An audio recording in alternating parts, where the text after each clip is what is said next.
ছাত্র জনতার আন্দোলনে 5ই আগস্ট পতন ঘটে শেখ হাসিনা সরকারের। প্রায় মাস জুড়ে অস্থিরতা কাটিয়ে স্বাভাবিক হতে থাকে সড়ক ও রেল যোগাযোগ। শনিবার কমলাপুর রেল স্টেশন ঘুরে দেখা যায় চিরচেনা রূপে ফিরেছে স্টেশনটি। বাড়ছে যাত্রী সমাগম। টিকিট কালোবাজারি না থাকায় কোনো ভোগান্তি ছাড়াই টিকিট পান বিভিন্ন রুটের যাত্রীরা। প্ল্যাটফর্ম থেকে নির্দিষ্ট সময়ের মধ্যে ছেড়ে যায় বিভিন্ন গন্তব্যের অন্তর্নগর ও লোকাল ট্রেন।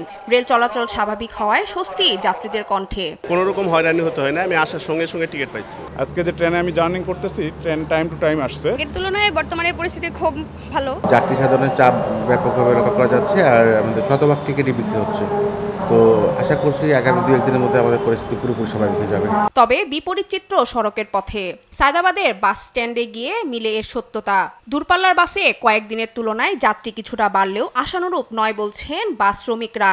আগের তুলনায় এখন যাত্রী তো বেশি যাইতেছে, ভালো যাচ্ছে। আর আগে তো অনেক লস হয়েছে, এখন পোষাইতেছে।